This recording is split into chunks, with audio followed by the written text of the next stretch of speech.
freedom, man. That's what it's all about.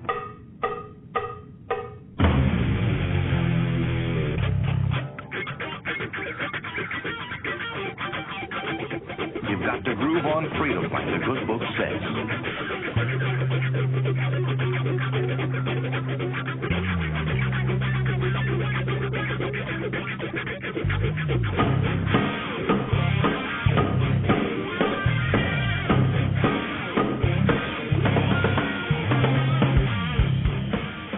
Welcome. You are listening to What on Earth is Happening. This show will discuss the topics of human consciousness, mind control, natural law, the occult, and all issues that affect the freedom of the people of Earth. What on Earth is Happening will endeavor to shine light upon the darkness of our world and to offer empowering solutions to the problems we face as humanity approaches its critical moment of choice. And now, here is your host, Mark Passio.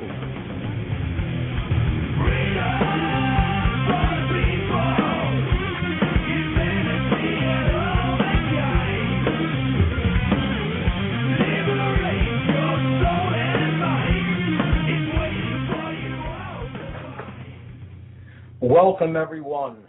You are listening to What on Earth is Happening. I'm your host, Mark Passio. Today is Tuesday, April 20th, 2010. The websites are whatonearthishappening.com and revolutionbroadcasting.com. The show is live every Tuesday from 8 to 10 p.m. And I'll give you the call-in number. Anyone wants to call in to the show, the call-in number is 347-884-9417. So when you call in, just hold on. I may be in the middle of discussing a concept or an idea, but I will get to your calls, okay? The number is 347-884-9417. So before we get into the topics for this evening, I want to make some general announcements about events that are coming up in the Philadelphia area.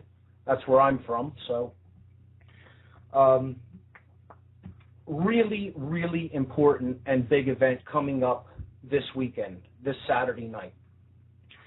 And we really need to increase numbers for this because the last couple of turnouts, while, they were okay, there is definite room for improvement. And we really need to get more people involved, and we need to get more people showing up at these events to get information out to the uninformed general public. So this is the official End the Fed rally for the Philadelphia area. If you don't know what the Federal Reserve is, you really need to learn what it is and learn why it needs to go away. They're calling this event Fedstock because there's going to be a lot of great musicians at it.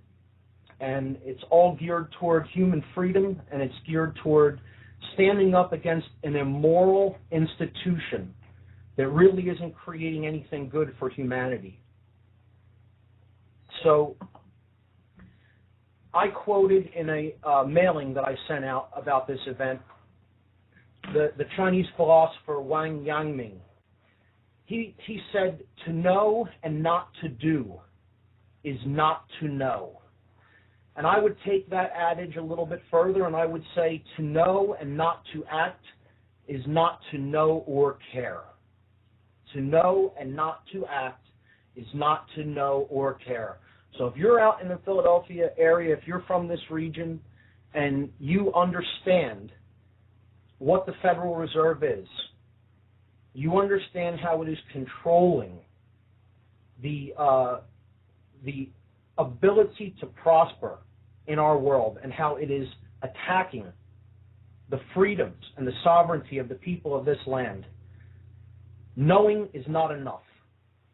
You need to take action, get out there, get other people involved, wake other people up, and actually do something about what you know. So this event is a march, rally, and concert. April 24th, that's this Saturday, from 10 a.m. to 3 p.m. It's going to start at City Hall on the west side of the building. That's 1500 Market Street in Philadelphia. And then there's going to be a march down to the Federal Reserve Building. And then there's going to be a free concert in Independence Mall National Park.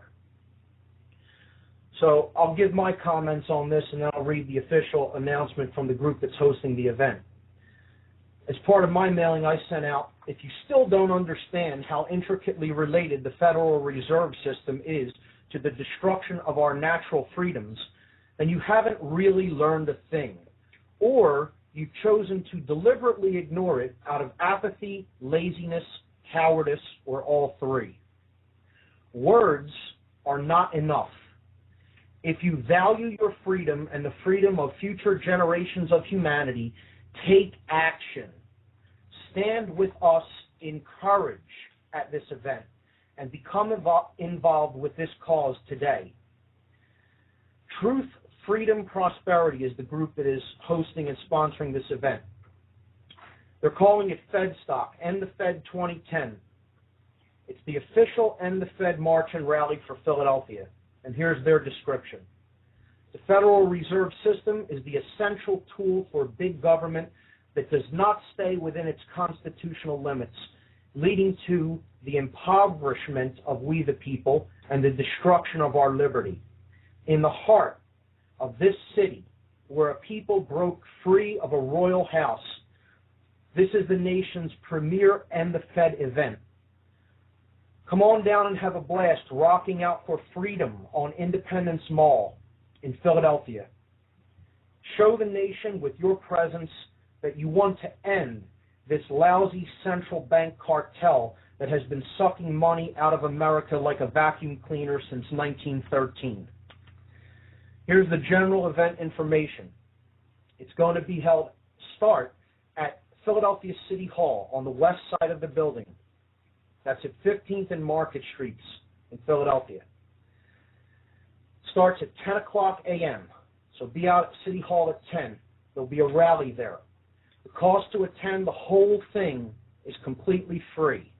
If you feel like it's a worthwhile cause, then you can make a $5 donation to help pay for the cost of the event. The schedule is they're going to gather at City Hall at 10 a.m. They're going to have a rally there for about an hour.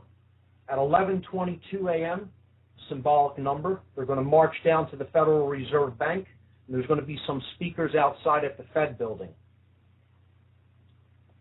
After that, at around 12:30, there'll be an outdoor rally in Independence Mall National Park, and the possible alternative weather location, if there's inclement weather, is the Independence Visitor Center. And there'll be speakers and entertainment. So far, the list of speakers, they have confirmed the great constitutionalist Michael Badnarik. His website is www.constitutionpreservation.org. And Gigi Bowman from Liberty Candidates. That's liberty-candidates.org. They're the confirmed speakers thus far. There may be some others added last minute. The entertainment, here's the great musical acts that are going to be playing at this event. Jordan Page, Amy Allen, The Almighty Terribles, Amp Killa, and Heist Click. So 5 confirmed musical acts. I think it'll be a great time. I really think everybody who is concerned with the issues that are affecting our freedoms in the modern day should be at this event. There's sponsoring and tables available if you want to sponsor the event, or if you want to host a table at the event.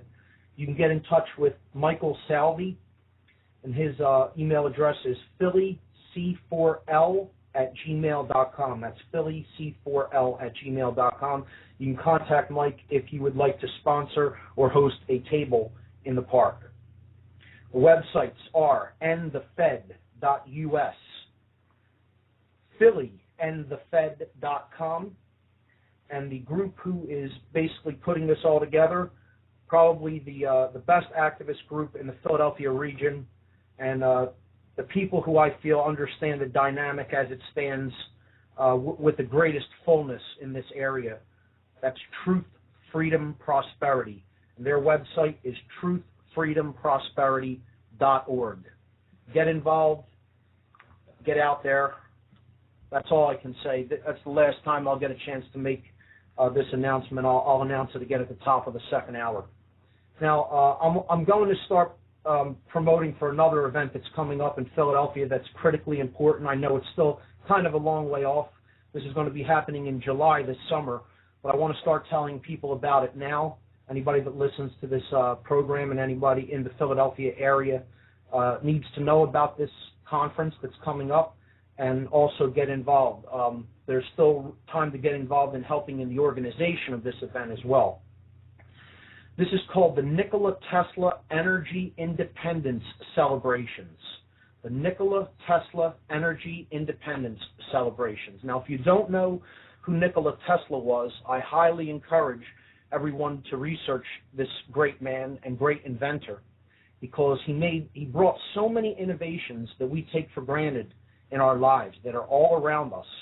And without this man's brilliance, you wouldn't have electricity running into your homes. You wouldn't have the modern conveniences of electrical devices that we take for granted. So this event is going to take place in Philadelphia this July.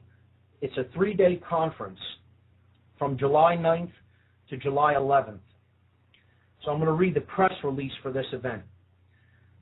The Tesla Science Foundation brings together scientists, inventors, and enthusiasts for a 3-day conference highlighting the need for a new energy paradigm. This July in Philadelphia, the Tesla Science Foundation will be hosting a 3-day conference and celebration to commemorate Nikola Tesla's legacy and world vision. A brilliant inventor who lived during the turn of the 20th century, Tesla's innovations resulted in the implementation of alternating current, the AC motor, wireless technology, and many other influential inventions that we now take for granted in the modern age. Tesla's vision to bring clean, free energy to the world through advanced wireless technologies was blocked by the financial and corporate interests of his time. Through this event, the Tesla Science Foundation will bring together like-minded scientists, inventors, and enthusiasts who share the common goal of bringing Tesla's advanced energy technologies to fruition for the betterment of humanity. The schedule of events is going to be as follows. On July 9th, there's going to be a reception dinner and an orchestral concert featuring the Divine Hand Ensemble. Their website is divinehand.net. Check them out. It's a great orchestral ensemble featuring the theremin instrument, which is an electronic vibratory instrument. It's conducted by a gentleman who plays the theremin, and they're going to play at the reception dinner. This is going to be July 9th from 6 p.m. to 10 p.m., and the location is still pending for that event. July 9th at night, there's going to be a Tesla birthday bash in Independence Mall Park, outside of the Independence Visitor Center. That's at 6th and Market Streets in Philadelphia. That's going to be happening from 10 p.m. to 2 a.m., and they're going to try to get some Tesla coils out and throw some fireworks Tesla style outdoors at Independence Mall Park. Now, July 10th, there's going to be an event also at the Independence Visitor Center. It's going to be general exhibitions. There's going to be some inventions on display that deal with new energy technologies. There's going to be some music. We'll have some maybe outdoor DJs or bands, and that's going to be from 10 to 5. And that's just like a general information and vendor type event with exhibits and music.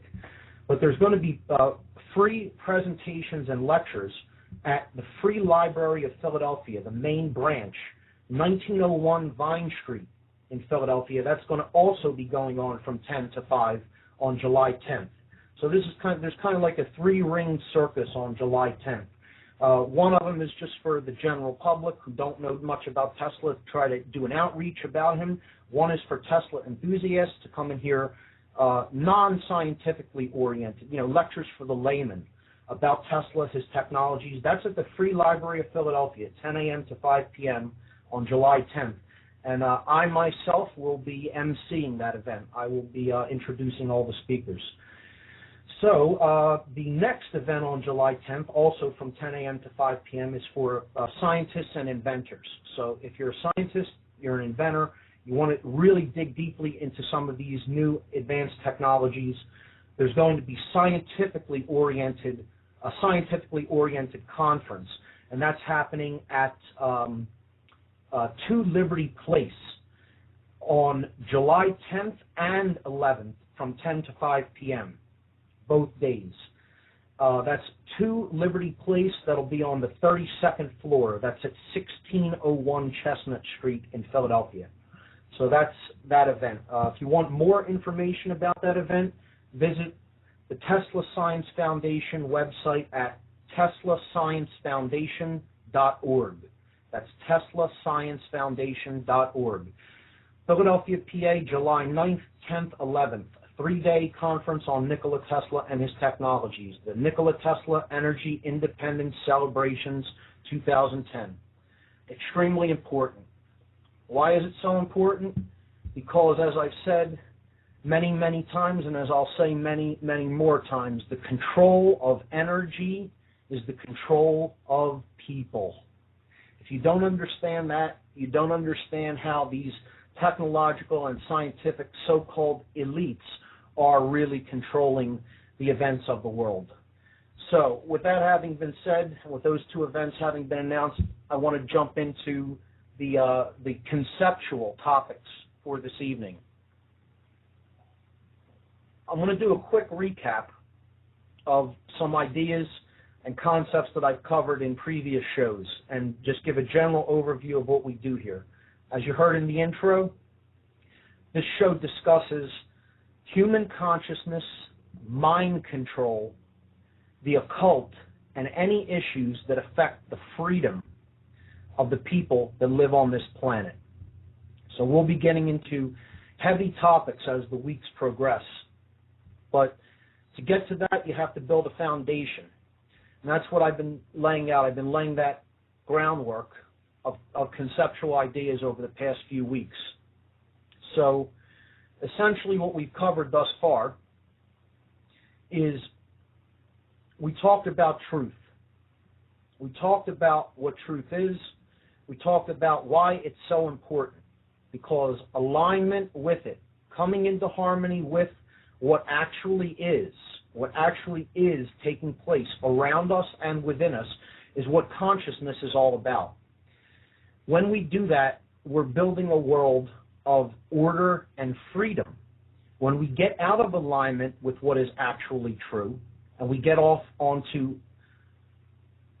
poisoned worldviews, we get off onto poisonous ideologies that are completely not in keeping with what actually is taking place within us and around us, then we really don't know who we are. We start to forget who we are. And this leads to disorder. It leads to chaos. It leads to further and further states of fear and control, which is a big part of what we were talking about on the last show. In general, we've discussed the aspects of human consciousness, how we manifest our consciousness in the world through our thoughts, our emotions, and our actions. We discussed the human brain. We got into the physiology of the brain, the 3 components of the human brain, and how they're so critical to understand, because understanding how the brain works helps us to understand why behaviors that we witness are being manifest in the world. We talked about how the brain becomes imbalanced toward one brain hemisphere or another, leading to certain states of consciousness. And that I'm going to really get into that a lot tonight when we start to talk about worldview, which is the topic for this evening.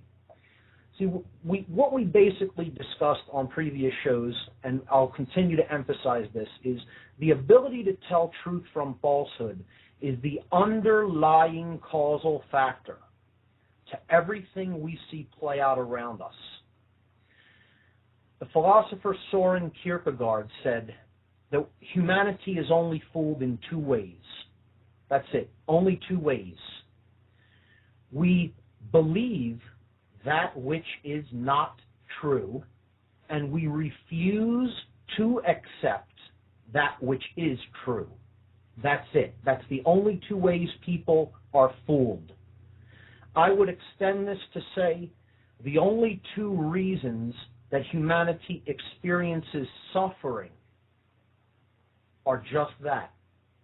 We accept that which is not true, and we refuse to accept that which is. So, in keeping with that, we started looking into an ideology that I refer to as the biggest lie. Because when you start to discuss truth, inevitably the notion comes up, can truth be known? Is it possible to know what the truth actually is? And there's a philosophy out there. I refer to it as the biggest lie. This is the philosophy of the underlying philosophy, I should say, of every totalitarian regime and every tyrannical regime that has ever existed on this world. And this philosophy, this underlying ideology, is known as solipsism. Solipsism, I'm going to spell it, S-O-L-I-P-S-I-S-M. Solipsism is the belief, it is the ideology that there is no such thing as truth, that only our perceptions exist, that there is no such thing as objective truth or objective reality. Only our perceptions exist. That's what we base all of our experience upon, because that's all that's real. Perception is reality. That's the simple sentence that we call solipsism, the whole ideology, can be boiled down to. Perception is reality. And what this show is basically gearing to do, what is the underlying focus of this show, is to just completely put as many bullet holes in that ideology as possible, because it's utter nonsense. And there's not really anything that I can do except talk about, what's playing out in the world, the events that are playing out in the world, discuss the underlying causal factors for those events playing out. But I cannot get anybody to accept that. It's impossible to make anyone accept the notion that there is such a thing as truth. That's the first and only belief required. You need to believe that there is such a thing as truth to aspire to move your spirit towards. That's what the spiritual journey is, folks. That's what it's about. It's about the belief that there is such a thing as truth. It can be discovered, and you can discover it. Solipsism tells people that there is no truth, so don't bother trying to find it. Don't become a seeker. Stay complacent. Accept. Just trust whatever perceptions you happen to have at the moment. Don't try to go any further than that. Just accept. That's what solipsism is. And every dictator, every tyrant, every king, every bully, every totalitarian regime that has ever existed, that has been the underlying philosophy that they have tried to get their subjects, their slaves, to accept. If you don't believe me, just look throughout history. Study history, and you will see this underlying ideological thread throughout everywhere where misery has developed and followed it. Okay? So that's all I'll say on solipsism, but we'll get into it as we discuss worldview. Now, last show we talked about the emotional polarities, and they were love and fear. These are the two essential emotional qualities that we can ever really experience. Everything else that we experience within us is an outgrowth of one of these two seemingly polar dynamics, love and fear. Love is the basis for everything that we refer to as good, everything we refer to as uplifting, everything that we say moves us forward in our journey of evolution, everything that creates order in our lives is based in the underlying emotional polarity that we call love, the good feeling. Okay? And what this really is, when you get down deep into it and examine it further, you understand that what love really is the force that expands consciousness, the force that helps consciousness to move to ever greater vistas, to make it flower, to make it take in a wider view. The opposite polarity, which we identified as fear, is the force which tries to shut down human consciousness. It is the force which is the compression force. It isn't the expansionary force. It's the force which basically contracts consciousness inward and tries to stifle it and strangle it and keep people's eyes and minds and hearts closed to opening up and looking at what really is, what is really there, discovering the truth. That's what fear is. Fear can only ever lead to chaos. It can only ever lead to everything we experience as bad, as stifling our evolutionary growth, as evil. What we call evil is rooted in this basic emotional dynamic.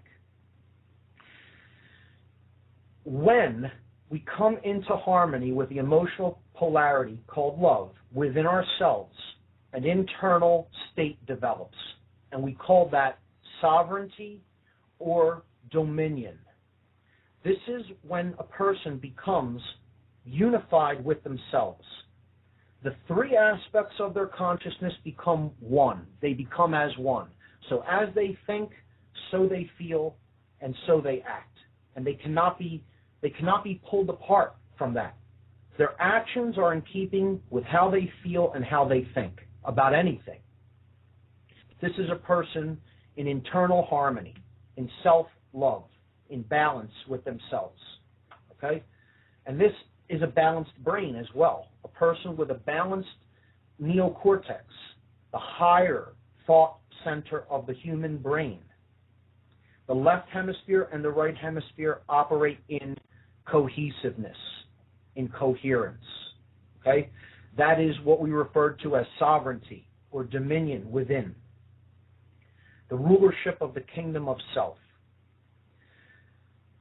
When fear strikes the heart of mankind, the exact opposite happens. There is no internal sovereignty. There is no internal dominion. The person experiences states of internal confusion, disruption, and disharmony, disunity. They don't understand what's taking place within them, and therefore they really can't understand what's taking place around them, because one is a reflection of the other. So we call this state confusion. It could also be referred to as imbalance. Okay, so some would refer to it as self-loathing. You're not in self-harmony or self-love. Okay, you're in a state of internal confusion and internal chaos, because what's really taking place inside of you is fear. Once you're in fear, you're in confusion, and you could easily be led and controlled. When the dynamic energy of love is expressed outwardly into the world, a state results in the external world, the screen, so to speak, on which the movie of our lives plays out. Okay, the external world. And this state, when the internal dynamic energy of love is expressed outwardly and it flowers in the world, this state is called freedom. Freedom, that's what freedom is. Okay? And that's why we're so far away from that state in the modern world. That's why it seems to be slipping away from us. Because most of us are making the free will decision to choose fear over that vibrant, dynamic energy called love, which is the expansion of consciousness. More people than not are choosing to look the other way, ignore what's going on, or even partake in it for their own comfort. Okay? They're choosing fear. They're choosing confusion. They're choosing the dynamic of chaos. See, this is essentially what this is. What the explanation of these forces is the understanding of natural law principles. This is how the external reality that we experience is created, through choosing one of these forces or the other. In every decision that we make, when we act, our behaviors are governed by the choice that we make regarding one of these two dynamics, love or fear. The end. That's it. If you want to say that's preachy, you're trying to tell me how it really works, say whatever you like. Because that's all that's really happening here. That's what we're doing. That's how we create our reality, by choosing one of these two forces. And it's critical to understand this. This is why the events that are playing out in the world seem so chaotic, because we don't understand this as a people. We've been led astray. We've never been taught the dynamics of natural law principles. We don't know how they work. And so people make decisions based in confusion internally. And when that happens, they're governed by the force of fear.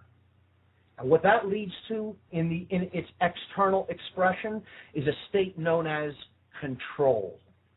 Because a confused person is making their decisions based in fear, and they're choosing control. They're actually leading themselves into control, and they're leading other people into control. And they actually believe in their misguided notions, in their confused state of consciousness, that they can ever create order by choosing the polarity of fear. And this is like saying, I just did a load of laundry, okay? I'm taking a load of laundry out of my washer, and it's sopping wet, okay? The clothes are completely wet, and I want them dried. That's my intention. That's my wish, okay? I want these clothes dry because I want to wear them, and I don't want to wear sopping wet clothes. It's a very simple analogy to comprehend. What do you need to do to dry the clothes? Well, there's two dynamics, wetness and dryness. And the only thing that really separates them is the amount of moisture. See, it's a seeming polarity. It isn't really a polarity because there's only moisture, okay? Or it's lack, which is called dryness. Now, either you remove the moisture through some method and you allow the clothes to dry, or you keep adding moisture to the clothes. That's it. They're the only two ways it can go. It can't go any other way, okay? You're either going to add moisture or you're going to add the polarity of dryness, which is the absence of moisture. Very simple. Now, saying that I'm going to create order by wanting more control in the world, which many people think is the way to create more order, okay? Cops think this. Police think this. Military people think this. Politicians think this. Judges think this. Even people who write tickets and put them on people's cars in cities throughout the country, they think this. They think if there's no externally imposed control, chaos will emerge. Well, newsflash, folks. You don't understand natural law principles. You just don't. Because that's like saying, I'm going to take those clothes that I want dry, I'm going to take them, put them on the ground, I'm going to go get my garden hose, and I'm going to keep spraying them with the garden hose, and I'll dry them. You just wait and see. You just wait and see. I'll dry those clothes by continuing to hit them with this hose, with the water from this hose. Guaranteed I'm going to do it. Don't you know? You just watch.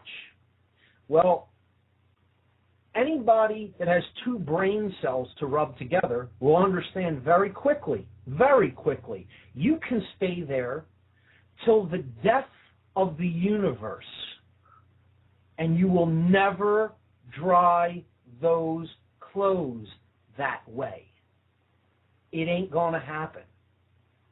The end. Good luck. You're beating your head against the wall to try to prove something to your own ego that is against natural law principles. It doesn't work that way. And there's not really any other easier, more gentle way to say it. You're wrong. People need to admit that think this way, that they're wrong. They need to make an apology to themselves. They bought a lie because they don't understand how natural law works. And I'm not claiming that this is how natural law works. I'm not saying that I believe this is how natural law works. And again, some people will see this as arrogant. Some people will say that, I'm egotistical for saying that I understand this. I'm not claiming this is how natural law works. I'm not telling you that this is my belief.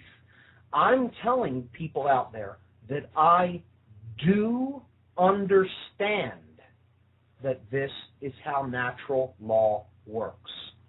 I'm okay with stating that I know that, because if you know that 2 + 2 = 4, you should not be uncomfortable in saying and stating that you do know that is how those numbers add together.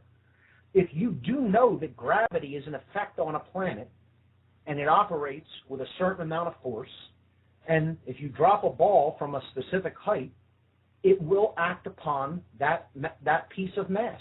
That's called the law of gravity. It exists. It operates. It doesn't require your belief. It doesn't care whether you believe in it or not. Your belief is irrelevant. Your willingness to accept what the truth is in that instance is irrelevant. If you step off a cliff, you are bound by that law. That's natural law principles.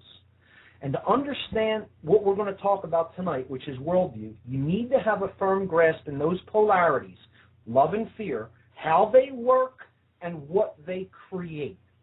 What they create. That's the basis, the fundamentals of natural law principles. We're going to talk about how these are related to worldview. We're going to talk about how they're related to the human brain. So, let's get into tonight's topic, which we'll unpack over the next almost hour and a half. Another thing I want to mention before I even start to get into the topic tonight, which is worldview and the worldview schism. The schism of worldview. That's the topic for this evening.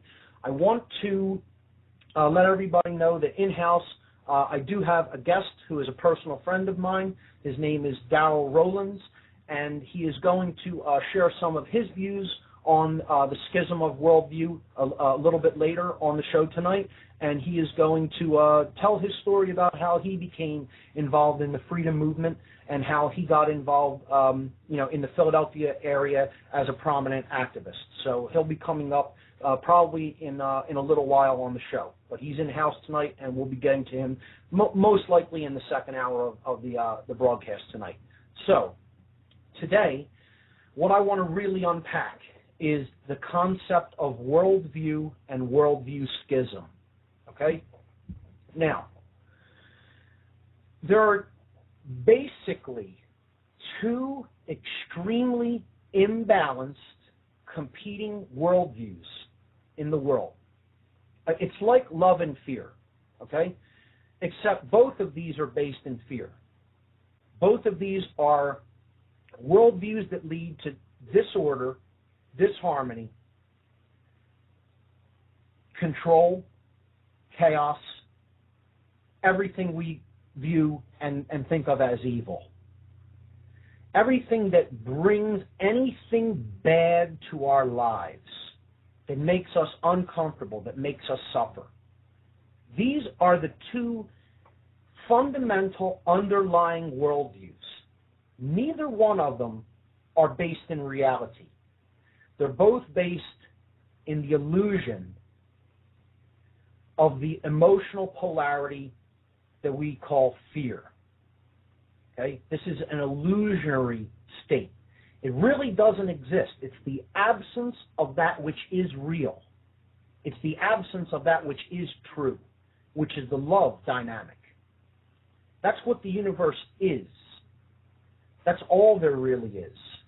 This fear dynamic exists only because we choose illusion and we choose to ignore that which is. That's it. It's the only reason fear has come to the expression that it has come to on our world. Now, these worldviews, one of them is based in an extreme left-brained schism.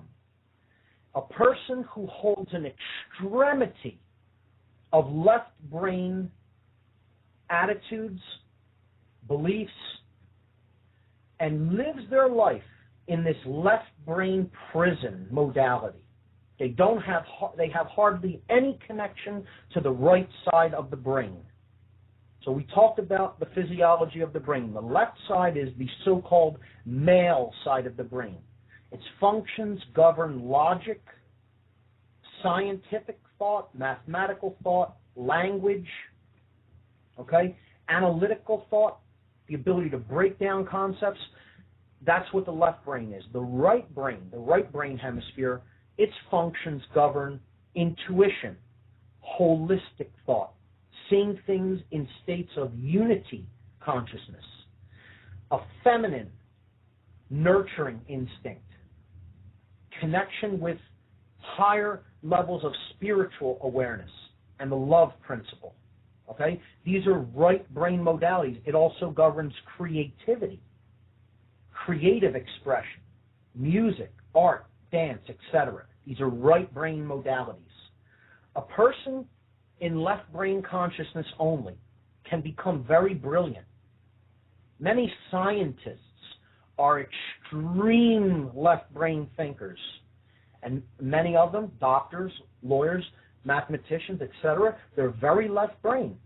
And many of them, not all, but in general, do not have a very developed right brain modality. Some do, but the majority by far are very developed in the left brain, and the right brain suffers as a result of not really having a lot of usage. And these functions become dampened in the right brain when somebody lives in this five-sensory worldview. Now I'm going to discuss this worldview. And there's a name for it. The name for this extremely left brain imbalanced worldview is known as the worldview of randomness. Randomness. Like the state of being random. R-A-N-D-O-M. Randomness. These are the characteristics of this imbalanced left-brained worldview. Now, when you hear these, you're going to think, well, these are really seemingly right-brained concepts or notions, but they're not.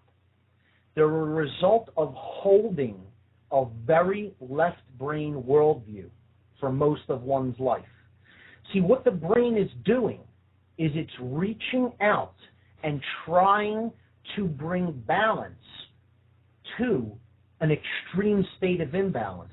And by holding and living in a left brain modality of consciousness through most of one's life, what somebody internally, spiritually, subconsciously is seeking, is desiring, is the absence of control, the absence of trying to order, desperately to order something and make sense of something, because that's all they do with the left brain, over and over and over and over, repetitively, throughout the tasks of their daily life and existence.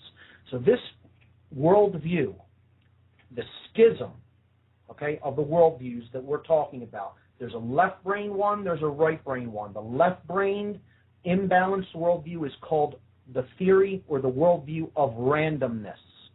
And here are the characteristics of this worldview. Somebody who accepts the worldview of total randomness thinks, in general, that the universe is a cosmic accident. The universe is a cosmic accident. Okay? There is no underlying purpose for the existence of anything. There is no underlying intelligence that governs the workings of nature. There is no underlying intelligence in nature. It's all accidental, random principles. That's it. A person who subscribes to the worldview of randomness believes that there is no such thing as natural law principles. Everything that I talked about in previous weeks, everything that I talked about leading up to the discussion of worldview, about how the polarities of love and fear work to create what we experience, they believe that does not exist to them. Everything is purely random chance happenings. We're not really directing what we create through what we choose. Because there is no such thing as natural law to a person subscribing to the underlying philosophy of randomness, essentially existence is purposeless. There is no purpose for existence at all. There's no reason for you to be here. You came from nothing, you're returning to nothing. It is an existentialist worldview, and it is also a solipsistic worldview. This worldview is based in solipsism. It is also based in atheism. And every one of these dynamics that I explained that this worldview is about are the hallmarks of atheism, solipsism, and scientism. Those who worship at the altar of science and think science is the be-all and end-all of the explanation of all things that are manifest essentially hold this worldview. And most left-brain scientists think about it. They believe in the notion of a totally random worldview, that the universe is a cosmic accident. It sprang forth from an infinitesimally small singularity for no reason in a single moment and has no purpose. Now, if you believe that, I have some land out in the swamps of West Virginia and New Orleans, and I have a bridge over Brooklyn that I'd like to sell you for a really great price, because you would believe anything if you believe that notion. If somebody can say, just give me this one, and then I'll explain everything after that, just give me that one, what wouldn't you believe? And this is the underlying ideology in cosmology, the so-called Big Bang Theory. The universe springs from an infinitesimal singularity for no reason, okay? And just accept that, and then I'll explain everything that happened after that. That's what modern cosmology, at least the dominant form of modern cosmology, would sell us. Well, this is an extremely left-brained, imbalanced worldview. And again, it's based in, and its hallmarks are the idea that there is no underlying intelligence in nature. Nature has no plan.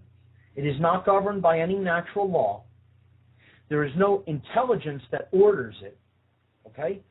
And this leads to, and is an outgrowth of, the ideology of atheism. They feed back on themselves. This worldview and atheism are intricately interwoven. 99.9% of the time, they lead to a dual left-brain imbalance called solipsism. Okay, which one form of this left-brain imbalance is solipsism. Nothing can be known. The other form of this left brain imbalance is scientism. We can explain it all. Okay? There is nothing outside of five-sensory reality that we cannot explain, because that's all that exists. Five-sensory reality, we'll study what we can perceive with the five senses, and that which we can extend with our instruments that we call technology, that are extensions of those five senses, and we could explain it all. and it's all random, it's all accidental. The universe is a huge dead machine, a huge dead machine.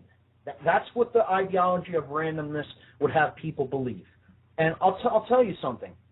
There are many people in the freedom movement that ascribe to this worldview.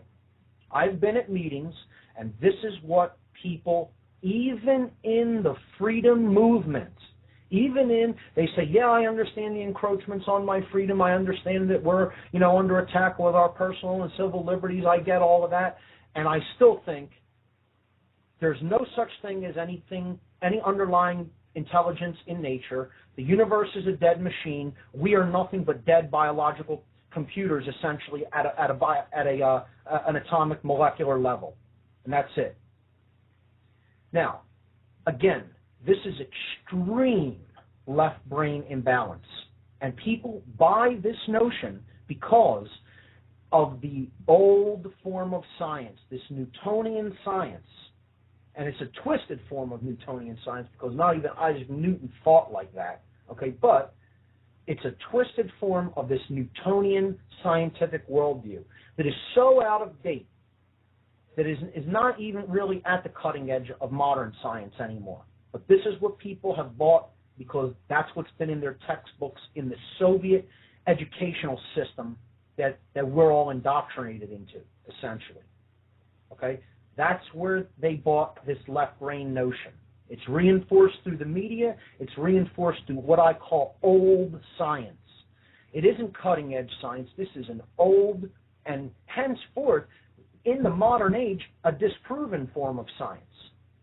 Scientists at the cutting edge of scientific thought today have actually disproven this notion with repeated scientific observation and testing under controlled conditions. You don't even need to believe that it isn't that way. It can be proven scientifically in today's age that it isn't that way. And scientists at the cutting edge of cosmology, who are worth their salt, I should say, they have a new way of looking at the workings of natural law and the workings of cosmology that incorporates consciousness and incorporates underlying intelligent ordering principles. Not many people hear about these because they're very suppressed by the mainstream media, and they're very suppressed even by the scientific community that wants to hold on to the old paradigm, the old way of looking at nature, what has been called old science. And it's a good name for it because it's an aging dinosaur, and it needs to be done away with because it doesn't really serve who we are. Now, let's switch gears and look at, let's stay on this for another few minutes, because let's look at what this left brain worldview really leads to, okay?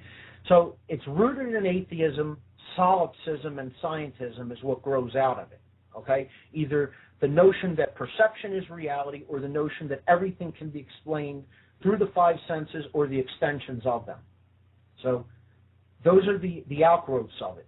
What you get from either one of those ideologies, since there is essentially no truth, or man gets to determine that which is true based on what he can perceive, you get an ideology that inevitably grows out of this way of seeing the world, this poisonous, left-brain imbalanced worldview called randomness. And this is called, this underlying ideology that grows out of this state of mind, this left-brain way of thinking, is called moral relativism. Now, you'll notice all of these things are essentially based in randomness, or that there is no such thing as this. There is no such thing as that. There is no objective or concrete this or that. So moral relativism is there's no concrete morals. There is no such thing as right or wrong. Okay? This is this extreme left brain notion, right, wanting justification for this extremely controlled way of thinking and an outlet for it. And it wants to say, I want to be able to have total freedom to do what I want based on my perceptions, my comfort levels, my way of seeing the world. And that's called moral relativism. that there is no such thing, essentially, in people's mind who think like this, as right or wrong. Those who are really imbalanced toward this worldview.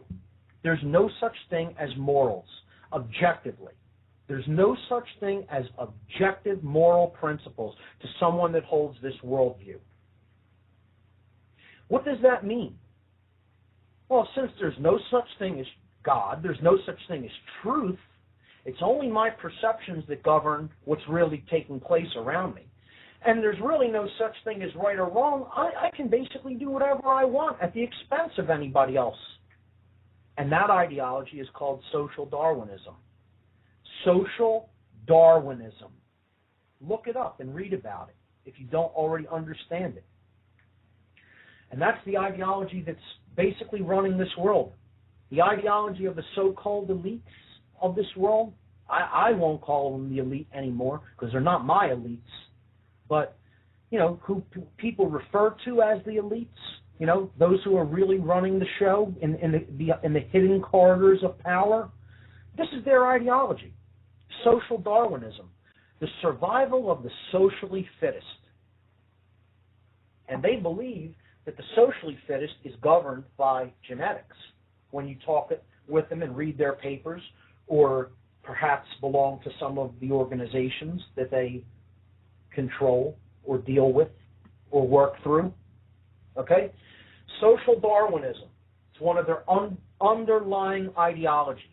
And from there, since, your genes govern, your genes basically govern your status in society. That's what a social Darwinist believes. Then you could start playing the game of playing God. And that's called eugenics. And if you don't understand what eugenics is, you should really look it up and study it and understand it. Because this is also the ideology of the so-called elites. That they have the right to decide who will live and who will die. Eugenics is many things. It's tampering. It's genetic manipulation. It's selective breeding. It's controlling who is allowed to breed. But at its core, all you really need to understand about it is it's one thing. It's playing God. It's deciding who is allowed to live and who is allowed to die and who will die. That's it. That's what eugenics is. And this is the outgrowth of this extremely poisonous left-brained worldview that is based in identification with matter, identification with the five senses, and basically taking the ideology that there is no purpose for existence and natural law does not exist. This is the overarching worldview known as randomness. The randomness worldview. So, I think we covered that pretty well. And if there's anybody that wants to call in and discuss this, the call-in number is 347-884-9417. 347-884-9417. So I think I will leave it there for this hour. We covered the left brain imbalanced worldview known as randomness. On the next hour, I'm going to get into the right brain imbalanced worldview, and then I'm going to talk to our in-house guest, Darryl Rollins. So let's see. I'll give the websites one more time, okay? My website is whatonearthishappening.com. You can listen to this show every Tuesday night live from my site at 8 p.m. Eastern Time. Revolution Broadcasting, their website, revolutionbroadcasting.com, picks up the show. The first hour they pick up live, 8 to 9 on Tuesday evening. Then they replay the second hour. They replay that as a podcast on delay. They play that on Thursday evenings from 8 to 9. So if you're listening live on my site, you can catch the entire show live at whatonearthishappening.com. So I'll see you For those listening live, I'll see you in a moment.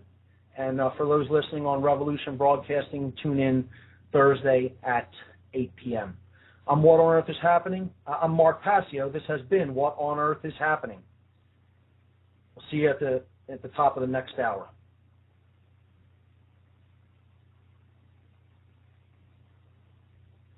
Freedom, man. That's what it's all about.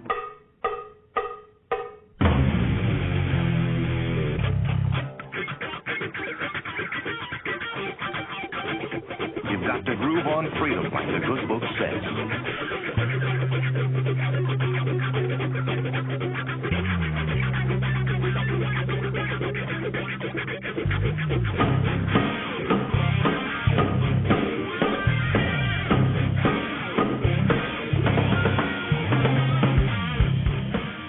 Welcome. You are listening to What on Earth is Happening. This show will discuss the topics of human consciousness, mind control, natural law, the occult, and all issues that affect the freedom of the people of Earth. What on Earth is Happening will endeavor to shine light upon the darkness of our world and to offer empowering solutions to the problems we face as humanity approaches its critical moment of choice. And now, here is your host, Mark Passio.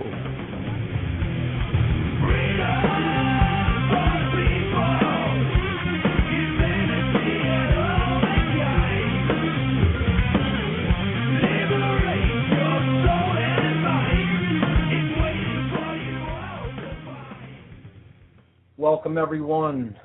This is What on Earth is Happening. I'm Mark Passio. This is hour number 2. So I'm going to jump right into the announcements because we have an in-house guest this hour. End the Fed. The End the Fed rally in Philadelphia is coming up. It is this Saturday, April 24th, 2010, at City Hall in Philadelphia. These rallies and marches are going on all over the country this weekend. In Philadelphia, that's my hometown, this is happening this Saturday, April 24th, at City Hall, 1500 Market Street.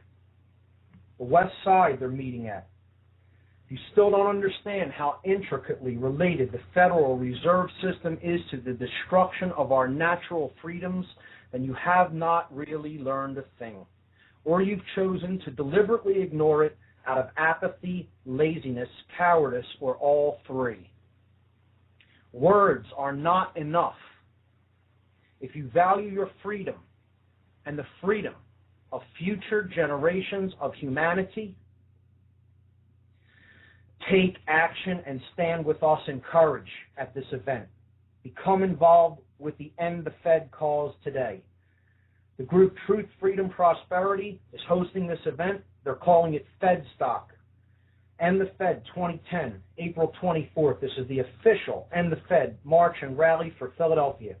The Federal Reserve System is the essential tool for big government that does not stay within its constitutional limits, leading to the impoverishment of we the people and the destruction of our liberty. In the heart of the city where a people broke free of a royal house, this is the nation's premier End the Fed event. Come down and have a blast with us, rocking out for our freedom on Independence Mall in Philadelphia.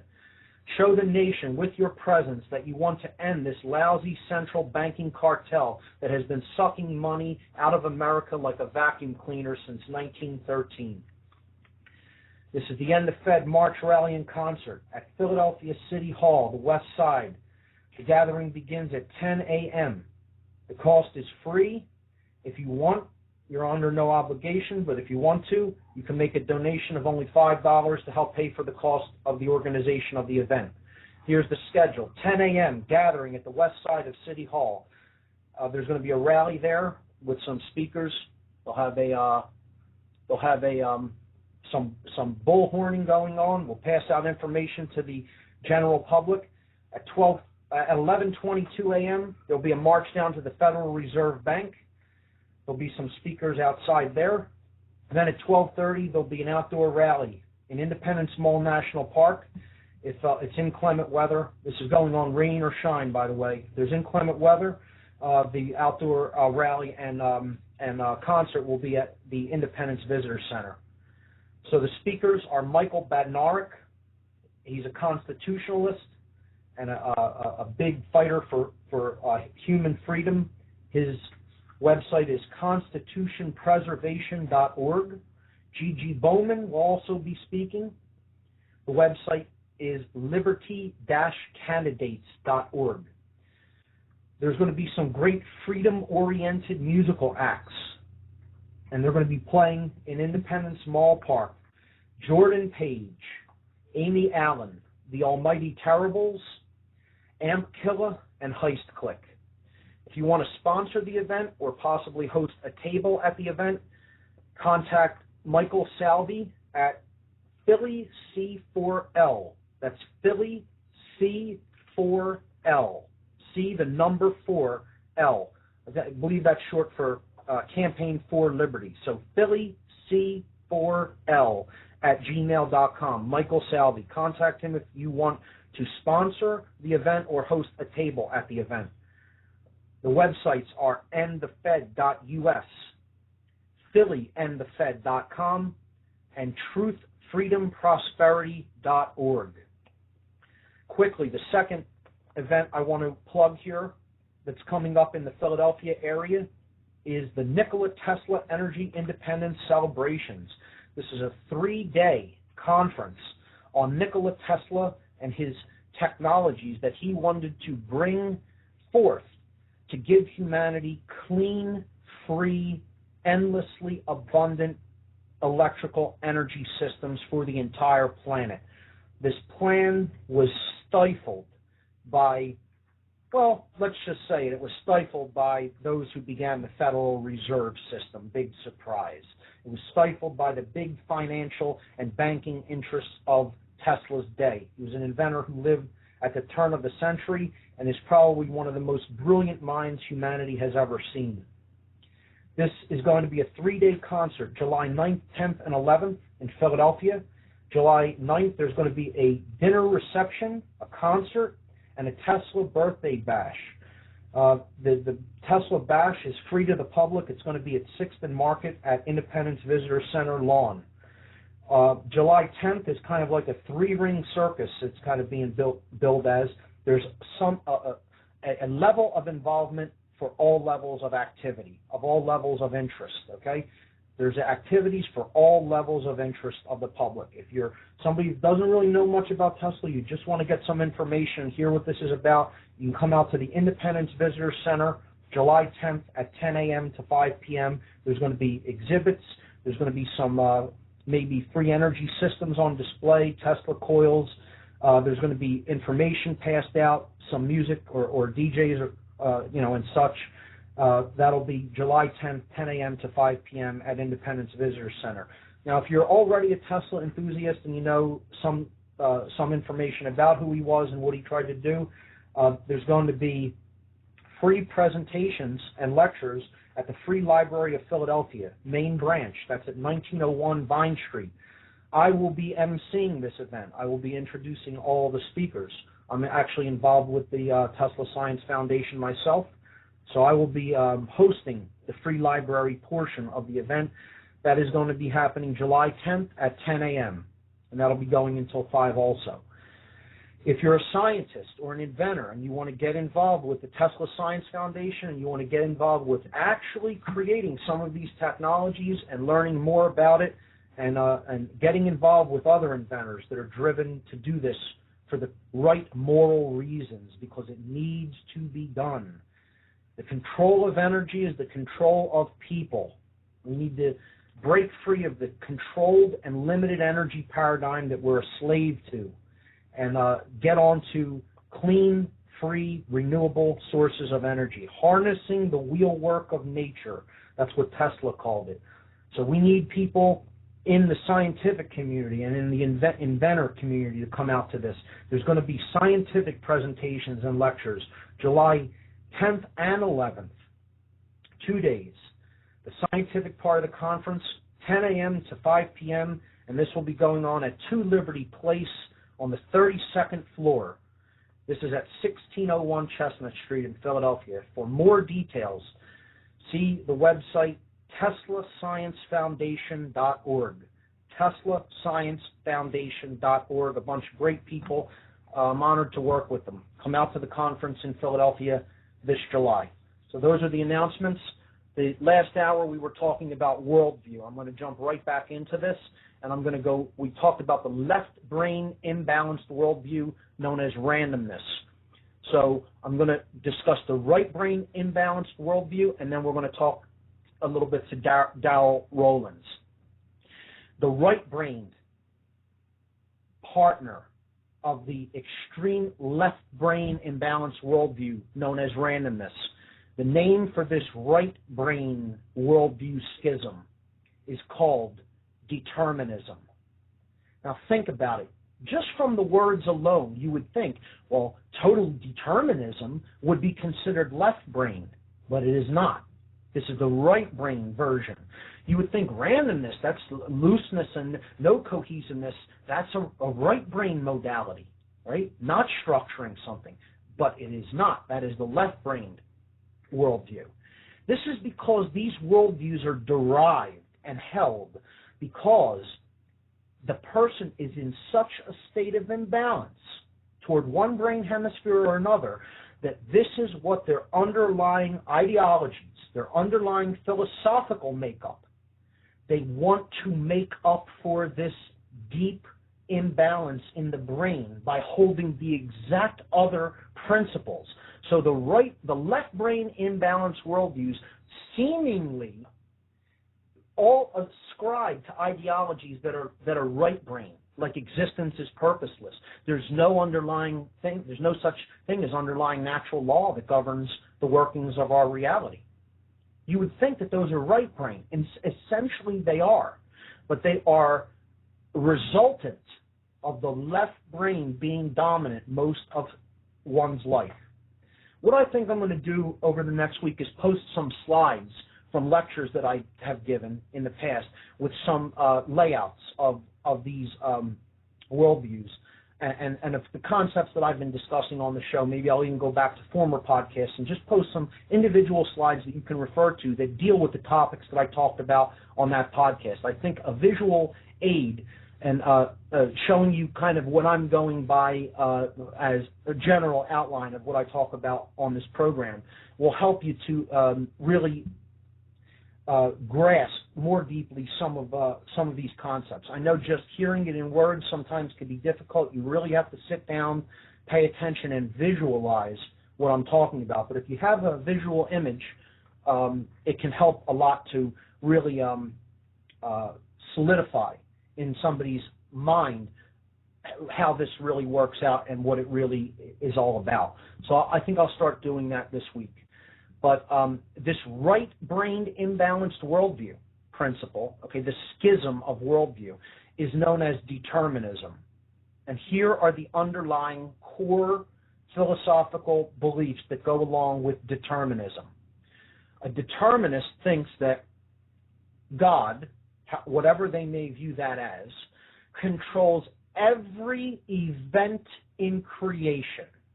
There is nothing that happens that is not preordained.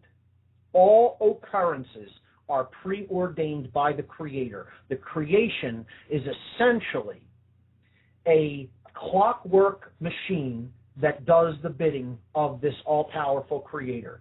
As such, there is no such thing as free will to a determinist, imbalanced worldview believer. Okay, no such thing as free will. Free will does not essentially exist. People are making all the decisions that they're making because God has ordained it. Okay? God controls every event in creation. Because free will does not exist, see, this is the exact opposite of the randomness theory. People who ascribe to randomness think natural law doesn't exist. There's nothing that governs, no underlying governance of the workings of the principles of creation, the principles of the universe. No such thing as natural law to a person who believes in randomness. To a person who is a determinist, It's the exact opposite. There's no such thing as free will.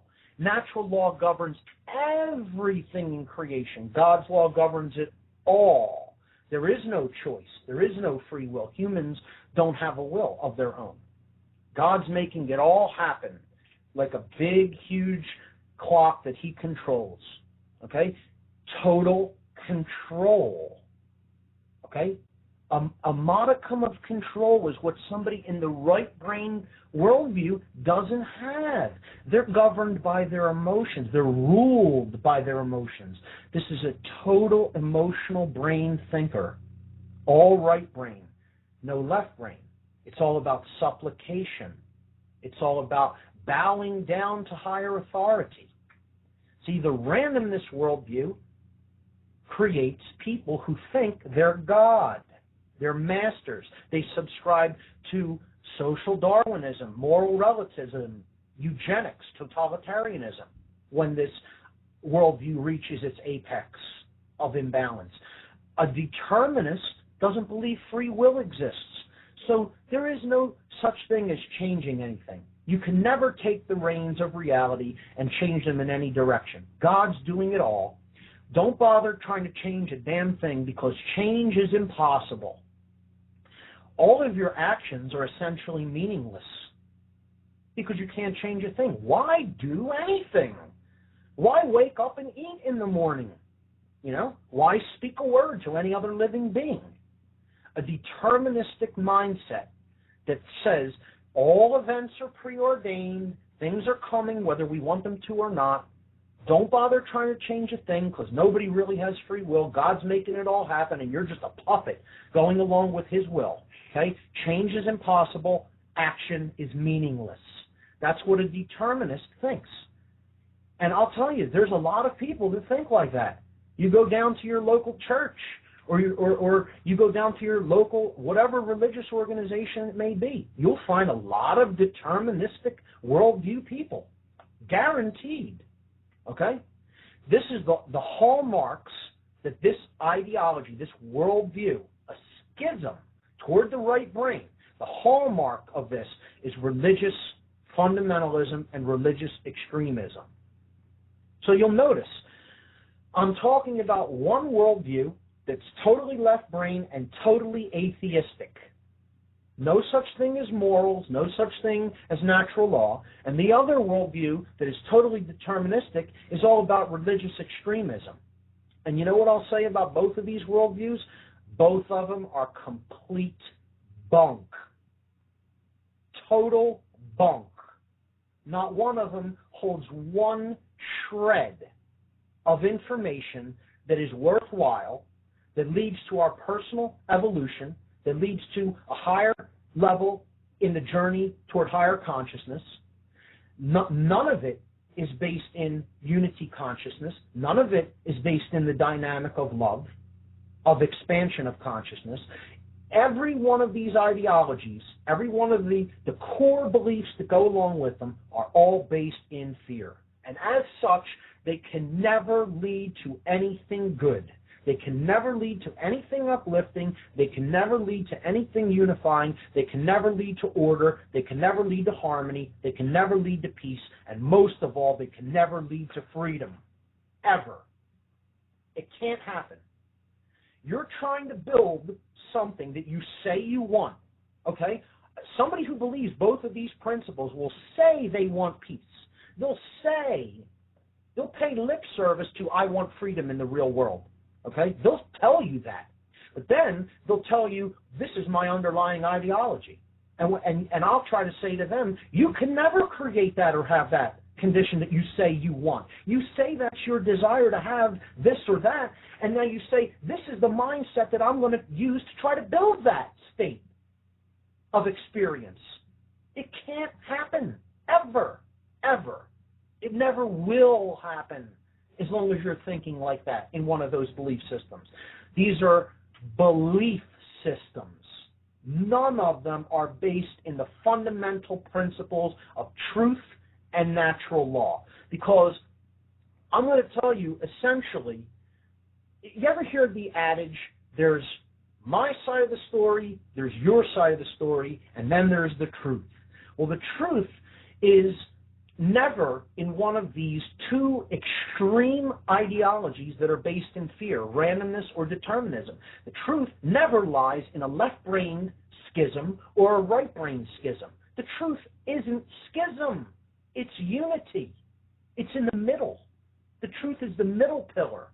It doesn't lean all the way to the left or all the way to the right. It's balance. It's harmony. It is peace. It is that which is. Okay? And that which is actually a combination of two of the underlying principles within these worldview schisms that each one rejects wholeheartedly. Okay? The randomness adherents, right? The people who subscribe to the notion of randomness think that natural law does not exist. There is actually no underlying intelligence that governs the way what we choose, okay, the emotional polarities that we choose and how we base our behaviors creates reality. They don't believe those principles exist. There is no such thing as natural law. They don't believe in the law of karma, the law of attraction, the law of cause and effect, right? The golden law, okay? That's it. They don't believe in that, the golden rule, that basically the universe behaves like a mirror and reflects back to you that which you bring to the table through your consciousness, through your thoughts, through your emotions, through your actions. That doesn't exist to a person that subscribes to randomness. But a person who subscribes to determinism doesn't think the opposite dynamic exists. Free will doesn't exist. Everything is controlled. You're to lay down. Religion teaches this. Almost every religion teaches this. It's the ideology of unworthiness, of self-loathing, of an order follower. You have to supplant yourself, make yourself supplicant to a higher authority. A higher authority. Well, I would suggest in human form, there is no such thing. But a deterministic believer, thinks God controls every single event of our lives and we don't have free will to change anything and make a decision that then creates what we will experience. And I'm here to tell you that the truth is that what really is occurring in the world is a combination of these two rejected principles of both of these totally imbalanced ideologies. And what the universe essentially is a mirror that works on two basic principles coming together to form a synthesis. They're seeming opposites, and when they come together, they form a synthesis in which we, operating within natural law boundaries, get to determine what our experience will be based on our choice between the dynamics of love and fear. That's it. So there is a natural law principle, which is the deterministic component of our reality. And then there is a free will principle, which is the random component of our reality. Think about it. Digest it. Take it in. Spin it around in there a few times. And really, really go deeply into what I just said. There is a natural law or a deterministic component to the principles that underlie creation. Okay? This means there are laws in operation that are put there by an underlying intelligence. There is also a free will principle. And this principle is random because no one can actually, at the deepest level, coerce anybody into doing anything that they don't really want to do. To believe in anything, to know anything, to do anything. You have free will. You're using it or you're letting someone else use it. But it's there. It's either under your control or it's usurped by someone else, in which case you've given up your power. But in all those cases, this place is still governed by natural law principles. If we use our free will to come into harmony with those principles, we will have peace and order and freedom. If we choose the fear dynamic and we choose not to align ourselves with the natural law principles that are actually put there for our betterment, our edification and our betterment, if we do not use our free will toward those aims, then we will experience disorder, chaos, suffering, and slavery. The end. That is how it actually works. I'm not claiming that this is how it works. I'm claiming to understand through my own process of discovery, to have discovered that this is how this law works. It's no different than Newton claiming to have discovered how gravity functions and be able to write down the equations, except there aren't equations that govern this. This is discovered through an elevation in consciousness. That's it. That's how it works. So I'm not claiming that I believe this. That's not what I'm saying. I'm not telling you have to believe it either. You don't have to believe anything. You're not required to believe a thing. Natural law exists and is in operation, and you are bound by it. Free will exists and is in operation, and you are bound by the free will decisions of others. The point is to bring our free will, which is a gift, into harmony with natural law, which is put there for our betterment in this construct that we call the universe. When we do that, there will be order, peace, harmony, enlightenment, and human freedom. We refuse to do that, you're going around on the wheel of suffering for all eternity till you decide to do it. That's all I'm going to say about that for tonight. I'm going to go to our in-house guest, Mr. Darrell Rollins. Darrell is a big activist in the Philly area. He's a personal friend of mine, and he's a 9/11 truth activist, which is a big part of what we'll discuss on this show in future episodes. He's an independent researcher. He's from Philadelphia, and he's here with us today. Darrell, welcome. Hey, what's up, everybody? You were talking about End the Fed, and I'm going to be there on this Saturday, and how you're saying how people were freeing themselves from the clutches of a royal house, right? Philadelphia's gone from a city where people are freeing themselves from the clutches of a royal house to a pathetic collection of royal house slaves. So I wish I could disagree with you, Darrell, and people who know me know that I've basically used that term to describe what people who are really under deep mind control behave like. And it's a sad thing, but if I wish I could disagree with you, but I can't. It's basically a true statement.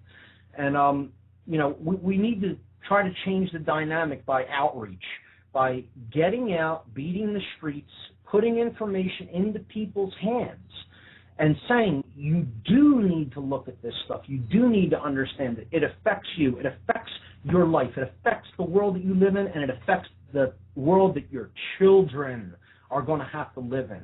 So what I'd like to do is, why don't you tell the listening audience about maybe your personal journey toward awakening and coming online to understand how things are really working in the world. Tell them how you woke up and what your journey was. Oh, absolutely. Okay, well, when 9/11 happened, I immediately had a feeling that I was being lied to. I didn't know what, but something just smelled false about the whole thing, and I knew I wasn't getting the whole story, the whole picture.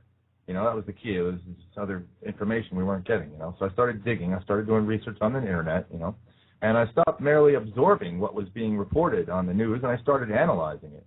And I found that even the so-called left websites, under like Daily Cause and the Alternate, for example, weren't being completely honest. I knew there was no political answer to any of this. The crooks controlling both major parties, and I found that the left-right paradigm was completely false through and through. And I began to understand that there's no left, no right, no such thing as liberal or conservative, and no difference between Democrats and Republicans. It was all being run by the same, powers, the money powers. I began to realize. Let me stop you there and talk about that a little bit. This is something that you still see a lot of in a lot of the political quarters of even people who come out to certain events and are concerned with the erosion of different civil liberties. However, they're still of the opinion that voting is the answer, that petitioning is the answer, that basically getting involved with a big political party is going to change things. And again, this is that left versus right paradigm, the conservative versus liberal, okay? And a lot of people in these movements don't really grasp that this is just a version of what is called the Hegelian dialectic. This is dialectical mechanics. It's been described in different ways by many people. Some people have described it as chaos magic. Chaos magic is giving somebody an illusory choice that isn't a real choice.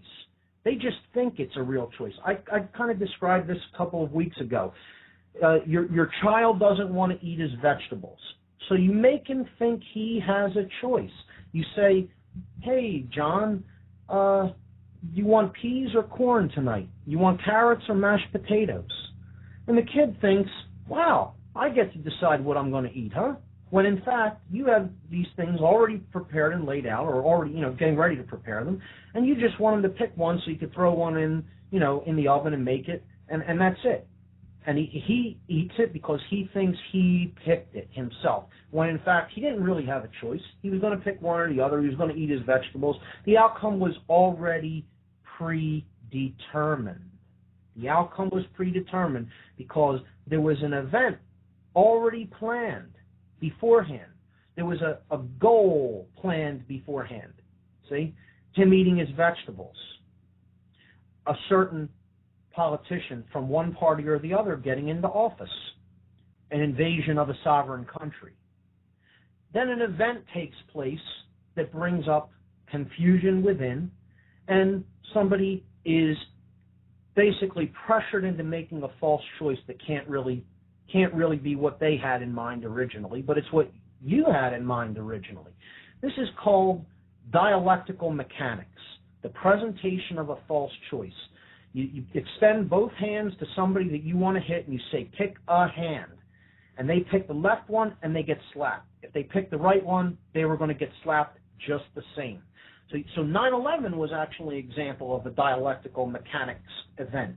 Absolutely. You have a problem, terrorism, so that people cry out for, and react to it, and so then the New World Order proposes a solution which was pre-planned all along, and so now we've lost all our liberties. So 9/11 is the event that really woke you up. Absolutely.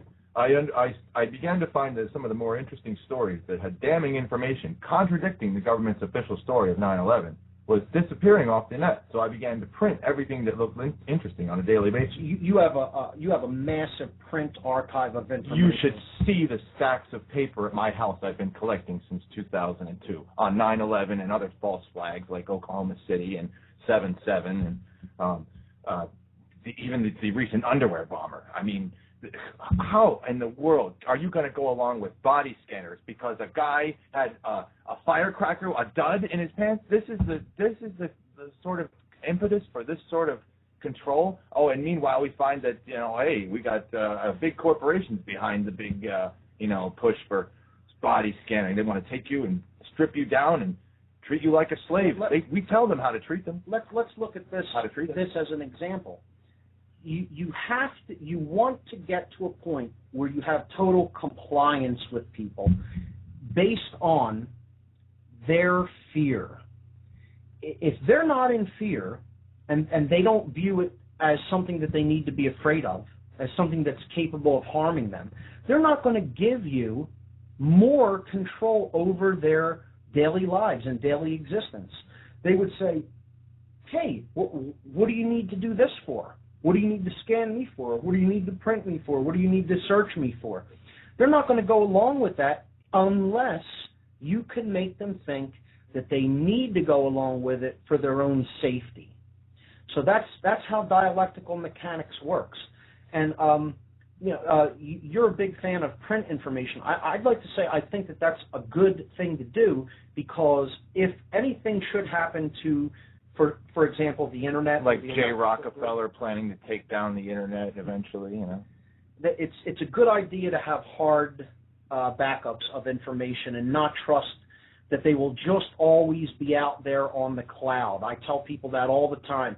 Back up your data, back up your information, have good backups. Even print backups for text articles is a great idea. I know Daryl's... Remember, folks, a sheet of 8 and 11 paper is not going to suddenly change to 404 not found, okay? Right. It's going to preserve whatever you printed there. So remember, I like that. So here, how I started waking up, I started collecting information. I started sorting all these papers into categories like police state, foreknowledge of 9/11, massive foreknowledge of 9/11, Israeli spies, Pentagon anomalies, World Trade Center implosion evidence, Big Brother control grid, Zionism, Oklahoma City to compare it to, CIA drug running, this is also going on, Illuminati bloodlines, you find out really, that these people are in charge of all the mainstream media you watch. The heads of all these companies are all, working together. Darryl, you just brought up a plethora of topics there, and eventually we'll be going into just about every one of those on. Oh, this on is this just scraping the surface. Sure. Just scraping the surface. Again, folks, what we're doing here on the earlier podcasts is we're building a tapestry. We are laying foundational groundwork, okay, for topics that we're going to build upon later that require this prerequisite knowledge. Because if we don't have prerequisite knowledge about how the human mind works, how the human psyche works, how our physiology works, we're not going to be in a place of intellectual and emotional maturity to understand the events that are actually playing out in the world. It's critical to understand who we are and how we work, because I'll tell you something. The people who are really controlling the dynamics of the world right now, they know how these things work. They know how the human mind works. They know how the human psyche works. They know how our behaviors are motivated. But the difference between them and us is that they think that people that haven't used their minds to think independently are just, willing slaves, and they feel that they should take advantage of us. Right. If we do not think for ourselves. Instead of helping us to achieve consciousness, they want to further drive us away and use us as slaves. Right. And this goes down to the dynamic of when you learn or acquire something that you recognize is somewhat unique and that not a lot of other people have access to. When that happens in your life, most people will make one of two decisions. They will realize that they have an incredible find on their hands. They will realize they have something unique. They will realize they have something that is capable of being turned into something of great value or power. Okay? And they'll do one of two things. The first one is they will say, wow, look at what I know. Look at what I've discovered. Look at what I have, right? I can hold this over other people's heads as a great advantage over them, okay? And I can use this to control them. I can use this to manipulate them. Just Google Albert Pike. He did all this. I can use this to build myself up and to tear them down simultaneously, so that they'll always want what I can bring to the table, and they'll always put me in a position of power over them. And as such, I can make them do whatever I want for me, so that my life is easier at their expense. And this is the underlying ideology of what in later weeks I will be getting into and talking about as a sorcerer. What that basic worldview is what I term, and many other researchers term, sorcery. Sorcery, yes, like a sorcerer in a movie, in a Hollywood movie, but it's not quite the same thing as that, okay? So that is that is what one choice of a person who comes into higher level knowledge chooses. The next thing that they choose is, the other choice is somebody who comes into this same higher level knowledge says, wow, look at what I know. Look at what I understand. Look at what I can do, right? And they say to themselves, not everybody understands this, you know? There's so few people that have access to this and benefit from what I've learned and what I'm benefiting from. And this other choice, this different choice, is a person with that kind of knowledge will say to themselves, look at what I have that can help others. I can show this information and this knowledge to other people, and I can help bring them up in consciousness so that they're at my level, or even beyond. See, it's about a unified way of seeing someone in relation to other people in the world. That you're seeing yourself in a unified way with others. It isn't that you want to have an advantage over other people and use information to manipulate and control others. You want your desire, upon realizing that there's an imbalance between your level of awareness and others' level of awareness, is to bring balance to that equation, is bring balance to that dynamic and say, I want to get other people up to the level where I'm at. I want to give them the same knowledge so we're on equal footing, so that there isn't an imbalance in the game board, so that there's a leveling of the game board. And that's the difference between a sorcerer who does the former, of manipulating people with that information that they understand, and a true alchemist or a true wizard that really understands this information and wants to bring it to the attention of others, because they know that knowledge does not belong to them. Knowledge belongs to the people of the world. So, Darrell, in keeping with that, yes. You wanted to kind of get into maybe an article that you wrote? And yes. Okay, go I right ahead. I wrote this back in 2007. I post on PA Hardcore or StereoKiller.com, and I made this article because I was expressing my frustration, because I'm out there trying to show people, what I've learned, like you were saying, and I ask people questions that would make them think, hey, have you ever heard of Monsanto? Hey, have you heard of diet soda, containing aspartame, a neurotoxin, vaccines and mercury and the rise in autism, there's a link there, and I tell them about it, and people would say, no, we really don't care, we don't want to know, how does this affect me? And I would argue with these people. And so, because I was so frustrated that they didn't want to get it. And I've discerned the actual crux of their argument. This is their argument. You talk about the schism of the worldview. This is their worldview. Okay, let me say something before you start getting into the article. Yes. The reason that they're stuck in this state of dissonance, the reason that they're stuck in this refusal to, it's dissociation. That's exactly what it is. The state of acute mental decompensation in which certain thoughts, emotions, sensations, and or memories are compartmentalized because they're too overwhelming for the conscious mind to integrate. I totally agree with that. That is what dissociation is, and it's a serious psychological condition of imbalance. And I'd just like to say, to keep this in alignment with the topic tonight, worldview, is that this state of mental dissociation that you're about to read an article on has to do with the attachment to a fundamentally imbalanced worldview. That's what we need to keep in mind about what states of mental dissociation and states of cognitive dissonance. Look up that term, cognitive dissonance. That's what we're talking about here. These people who are in this psychological condition are rooted in a worldview, in a way of seeing themselves in relationship to the wider world, the wider universe, and other people.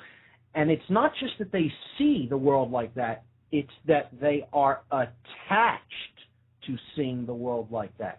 They don't want anyone else coming in and taking away or breaking down that worldview because they associate that worldview with their own personal identity. That's the key to keep in mind. I just wanted to say that to help the listeners understand how this is going to relate to what I talked about in this show about worldview. So go ahead, Daryl. This is an article that you wrote on the state of mental dissociation. Yeah, I've experienced this phenomenon of dissociation happening right in front of my eyes. Like at the time, 3 years ago, I used to hang out with some people that would play some video games and play online LAN gaming and stuff, and all of a sudden there was this huge and heated argument with 6 or 7 people in the room. I'll skip the personal bullshit and go right to the crux of their argument. This is their actual argument in their own words as they were spoken to me. Whenever I would try to talk to them, they would say, the world, number one, this is the one thing, the world has always been at war, and that's the way it will always have to be, in their view. They always think that. They would never question any of that. Number two, they think humanity destroying itself is common knowledge. They think that shouldn't be a concern in your life. They think that there's far too many stupid people on this planet anyway, and they think you should just worry about bettering yourself, not others. They think that concern for world events and arrogance are one and the same, unless, of course, you hold public office or are employed in an occupation of political nature. Okay, wait, I want to stop you there, okay? Say that one again slowly, because that's a really, that's...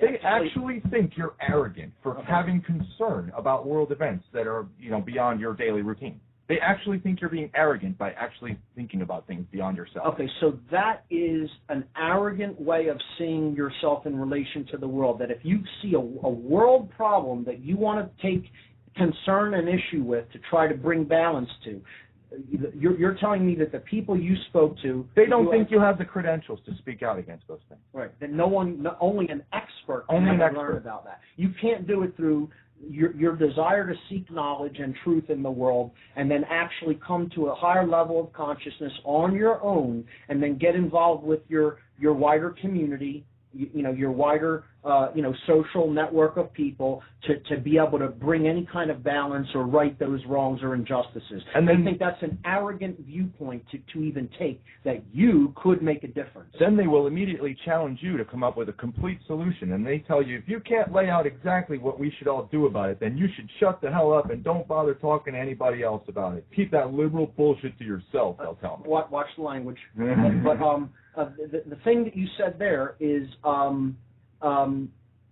that they think that, hold on. Number 3. Okay, so they're saying if you can't lay out a total solution, you can't bring every single thing that we should do. So what does this imply? This implies that someone needs to tell them what to do. To be an expert in their lives. But it says a lot about their underlying worldview. Yes. And it seems like this is actually a deterministic principle as well, because they think that all the answers have to be laid out, that nothing can organically flow and take its own course, that you have to have everything laid out predetermined, okay, and that, they need to be led. So someone actually brought this up in a meeting that Truth, Freedom, Prosperity held, okay, and said, well, what we need to do is become like the elites that are guiding the sheep. They call them the sheeple, okay, that we need to guide them in our ways because all they are followers. And how I answered that, and I want the listening audience to really hear what I'm about to say, okay, I said, in response to that comment, that we need to just lead other people. I don't want to be a leader. I don't want followers. I don't want to be a puppet master and have other people on my strings. That's not how I want to live my life. I want to live my life in harmony with natural law principles, go higher up in consciousness and understanding, and essentially be left alone so long as I don't harm anybody else. That's what I want. And I want other people to live in those basic ways that they're not harming anybody else, and that they're basically operating in ways that they are in the right to operate without stepping on other people's natural freedoms, God-given freedoms, okay, in boundaries with natural law principles and understanding. That's it. That has absolutely nothing to do with wanting to control anybody else, and it certainly has nothing to do with wanting to lead people. I don't want to have to lead anybody. I'm not your leader. Okay, I'm not your guru. I don't want to be a guru, and I'm not. Okay? Do not look outside of yourself for the leader. You got to think for yourself. You have to take in information from as many sources as possible, make up your own mind about it with an open mind, and lead yourself. Your life is your own. What you do with it is up to you. But what really irked me about their worldview, right? It's not just that they have a worldview that really is, anti-thinking for yourself, but also they're like, they're really aggressive against anyone who does, and they want to put anybody who does down. Well, that's their conditioning and their attachment to their current way of seeing the world, which if you follow this through to its conclusion, can't really benefit them or anyone else around them, because it's based in wanting to be led, as that last point brought up. So go ahead, continue Sure. on to some of their other... The other thing, they kept going. They kept saying to me if you're analyzing specific news stories, that's a waste of time, and that's needlessly complicating your life, Daryl. If you analyze news and you're angry about what's happening to the country lately, then you're depressed, and maybe you should seek medication or something like that. They would actually think that. They would actually think that I need to go on meds for thinking for myself. Okay, so you run into people that say if you're concerned about the happenings of the world around you, then you're depressed. That you need to basically be put on medication. If you look at news, you look at what's taking place on Earth, and you try to take an active role in it, that means, by definition, to these people, that you're a depressed person and you should be on something like psychotropic drugs. Basically. Oh, wow. They think that those who discuss the current political situation are the ones to blame for the disunity in America, not the actual people telling the lies and committing the torture and, and ushering in a police state. No, they think that actually people that talk about it are causing the unity in America. This is a powerful dynamic to really understand, and as we're going forward in what's taking place in the world, people really need to be on watch for this, because the media is going to get behind that dynamic that you just brought up there, and they're going to play up on that to try to take the focus away from the people who are really creating these negative crises in the world, such as the financial crisis, 9/11, and other acts that have been committed, okay? And they're going to try to shift the blame off of the people who really carried out those acts of terrorism, okay, the real terrorists that are behind false flag events such as that, and they're going to try to shift it onto the people that are actually talking about them being false flag acts of terrorism. So that's what they're going to try to do. They're going to try to demonize people who are trying to bring the truth to the light of day. So it's something that the alternative media community really needs to watch and get the truth out about once things like that start to happen through the mainstream media, which, according to what I see happening, invariably will start to occur. And the one thing about 9/11, I want to touch on. I would ask these people, do you know it's physically impossible for a steel frame skyscraper to fall at free fall speed straight down into the path of most resistance without the use of high-powered explosives to destroy all the load-bearing supports simultaneously? Do you know the government's official story of 9/11 violates Newton's conservation of momentum law, right? And these people would say, that's just too pinky in the brain for me. Well, they think that that's just too pinky in the brain. They don't think that anybody is organized enough to pull that off. My major when I was in college was mechanical engineering. I studied mechanical engineering at the University of Pennsylvania. And I proved that basic physics principle to myself with an engineering physics 101 textbook with 3 simple laws of Newtonian motion and one quadratic, the formula to solve a quadratic equation. Yeah. That's all that's needed to solve for that, to show that the events that we saw play out and the explanations that were given for them, I should say, are against the laws of physics. I read about it early on in my research. When I first began my research, I did this thing where there was a website that did a free fall calculator for people who were jumping out of planes, and they would calculate free fall speed.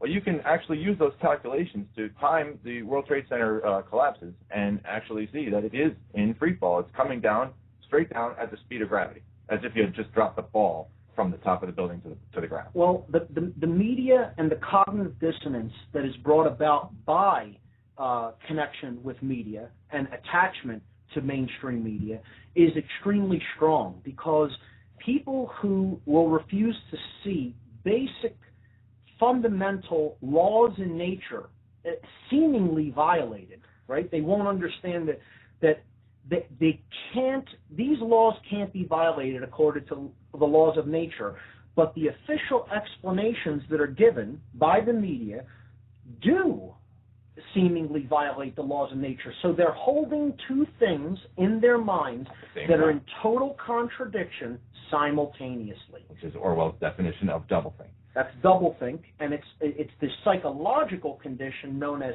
cognitive dissonance.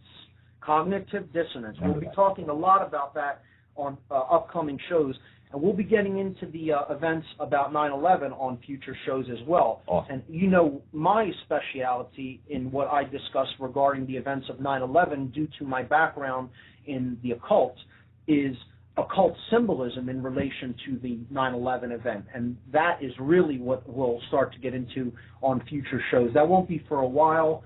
I'll probably, hopefully, be having some people on who are members of different 9/11 Truth organizations, like people from AE 9/11 Truth and others. But we'll be doing that in future weeks. So let's go to a few other points in this article on dissonance and dissociation. Yeah, they also believe that all human beings worldwide have lost all credibility and integrity, so it is therefore pointless to strive for either one. Sarcasm, cynicism, and closed-mindedness are perfectly acceptable substitutes in their opinion. Okay, so integrity is meaningless to someone in this state of dissociation, and why are you bothering to try to create wholeness or integrity or any kind of proper moral behavior? So they would say that sarcasm is far better, and a cynical worldview is far better, because this again goes toward a deterministic way of seeing the world. That, events are already set in motion. We don't really have any impact. We can't really change anything.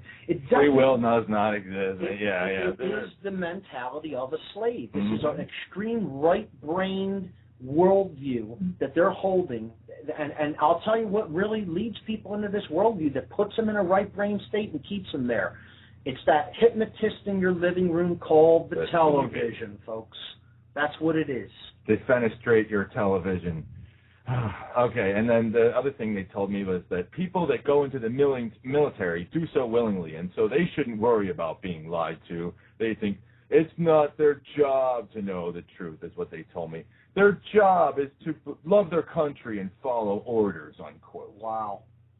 Well, we're going to end on that point. We have 90 seconds left in this show. I'm going to wrap it up, but I'll tell you what that reminds me of. We watched the documentary Why We Fight a couple months back at the Ethical Society as part of Truth, Freedom, Prosperity's free documentary screenings that they have there every third Monday of the month.